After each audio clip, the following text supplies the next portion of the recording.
പശ്ചിമേഷ്യയിൽ യുദ്ധം കൊടുമ്പിരി കൊള്ളുമ്പോൾ ഏറ്റവും ശ്രദ്ധേയമായ കാര്യം ഇറാന്റെ ഒറ്റപ്പെടലാണ്. മുസ്ലിം രാജ്യങ്ങൾ, പ്രത്യേകിച്ച് GCC രാജ്യങ്ങൾ ഇത്തവണ ഇറാനൊപ്പമില്ല. അതിന്റെ പ്രധാന കാരണം ഇറാൻ നടത്തിയ വിവേചനരഹിതമായ ആക്രമണങ്ങളാണ്.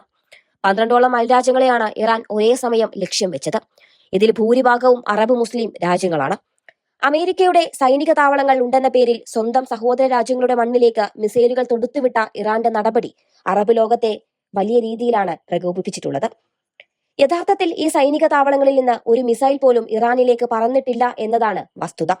അമേരിക്കയും ഇസ്രയേലും പശ്ചിമേഷ്യൻ കടലിൽ നിന്നോ ഇസ്രയേൽ മണ്ണിൽ നിന്നോ ആണ് ആക്രമണം നടത്തുന്നത്. എന്നിട്ടും ഇറാൻ അയൽരാജ്യങ്ങളെ ആക്രമിച്ചത് അവരെ ശത്രുപക്ഷത്ത് എത്തിച്ചു. ഇറാൻ ഒരു ഷിയ രാജ്യമാണെന്നതും സുന്നി ഭൂരിപക്ഷമുള്ള ഗൾഫ് രാജ്യങ്ങൾക്ക് അവരോടുള്ള വിശ്വാസക്കുറവ് വർദ്ധിപ്പിക്കുന്നുണ്ട്. ഇറാൻ ആണവ ശക്തിയായാൽ അത് തങ്ങളുടെ നിലനിൽപ്പിന് ഭീഷണിയാകുമെന്ന് സൗദി അറേബ്യയും UAEയും ഭയപ്പെടുന്നു. അതുകൊണ്ട് തന്നെയാണ് ഇറാൻ ആക്രമിക്കപ്പെടുമ്പോൾ തുർക്കി പോലും മിണ്ടാതിരിക്കുന്നത്. ഇറാൻ വിക്ഷേപിച്ച മിസൈലുകളെയും ഡ്രോണുകളെയും 95% പ്രതിരോധിക്കാൻ അമേരിക്കയുടെ വ്യോമ പ്രതിരോധ സംവിധാനങ്ങൾക്ക് ഇതിനോടകം തന്നെ കഴിഞ്ഞിട്ടുണ്ട്.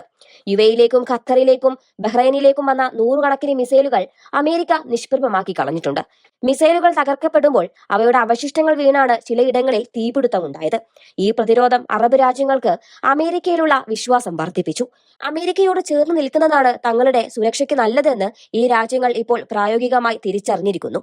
ഇറാൻ ഇനിയും ഗൾഫ് രാജ്യങ്ങളെ ആക്രമിച്ചാൽ തങ്ങളുടെ മണ്ണിലെ അമേരിക്കൻ സൈനിക താവളങ്ങൾ തുറന്നു കൊടുക്കുമെന്നും നേരിട്ട് ഇറാനെ ആക്രമിക്കാൻ അമേരിക്കയ്ക്ക് അനുമതി നൽകുമെന്നും സൗദി ഉൾപ്പെടെയുള്ള രാജ്യങ്ങൾ ഇതോടെ മുന്നറിയിപ്പ് നൽകി കഴിഞ്ഞു. ഇറാന്റെ ആവേശം അതിരുവിടുന്ന കാഴ്ചയാണ് റിപ്പോർട്ടുകൾ സൂചിപ്പിക്കുന്നത്. ഇസ്രയേലിന് പുറമെ UAE, Bahrain, Saudi Arabia, Oman, Kuwait, Iraq, Jordan, Syria, Cyprus, Qatar തുടങ്ങി 12 രാജ്യങ്ങളിലേക്ക് ഇറാൻ ആക്രമണം വ്യാപിപ്പിച്ചു.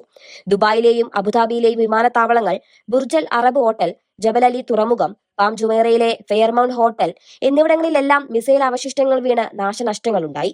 ബഹ്റൈനിലെ US നേവിയുടെ 5th fleet ആസ്ഥാനവും Bina Salman പോർട്ടും ലക്ഷ്യമിട്ട് തുടർച്ചയായ ആക്രമണങ്ങൾ നടന്നു. സൗദിയിലെ റിയാദിലും US എയർബേസുകളിലും ആക്രമണമുണ്ടായി. ഒമാനിലെ ദുഃഖം തുറമുഖത്തും വിദേശ എണ്ണ ടാങ്കറുകൾക്ക് നേരെയും ആക്രമണമുണ്ടായതായി റിപ്പോർട്ടുകൾ പറയുന്നു.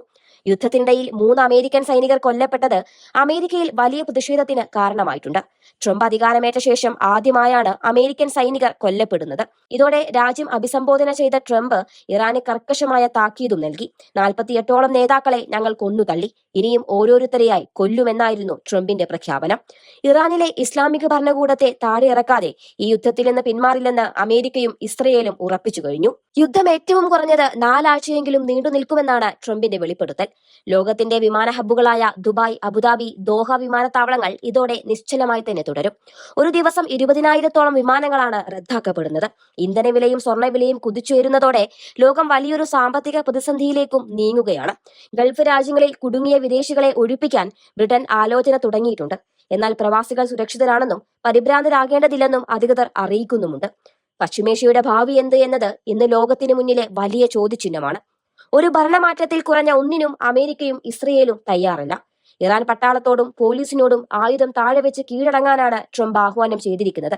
സ്വന്തം അയൽക്കാരെ പോലും ശത്രുക്കളാക്കി മാറ്റിയ ഇറാന്റെ നീക്കങ്ങൾ അവർക്ക് തന്നെ തിരിച്ചടിയായി മാറുമോ എന്നാണ് ഇനി നോക്കിക്കാണേണ്ടത്. വാസ്തവത്തിൽ പശ്ചിമേഷ്യൻ മണ്ണിൽ ഇപ്പോൾ അരങ്ങേറുന്നത് ആരും മുൻകൂട്ടി കാണാത്ത ഒരു രാഷ്ട്രീയ നാടകമാണ്.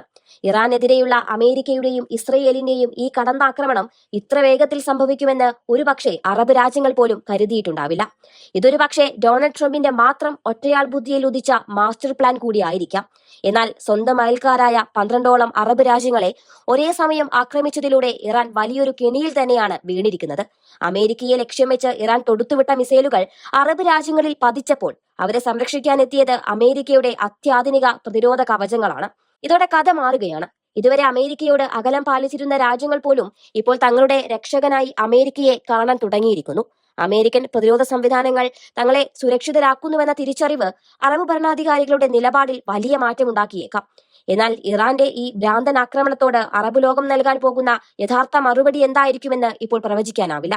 ഒരുപക്ഷെ തങ്ങളുടെ വ്യോമതാവളങ്ങൾ അമേരിക്കയ്ക്കായി പൂർണ്ണമായും തുറന്നു കൊടുത്തുകൊണ്ട് ഇറാനെ പെരുതെറിയാൻ പോലും അവർ കൂട്ടുനിന്നേക്കാം.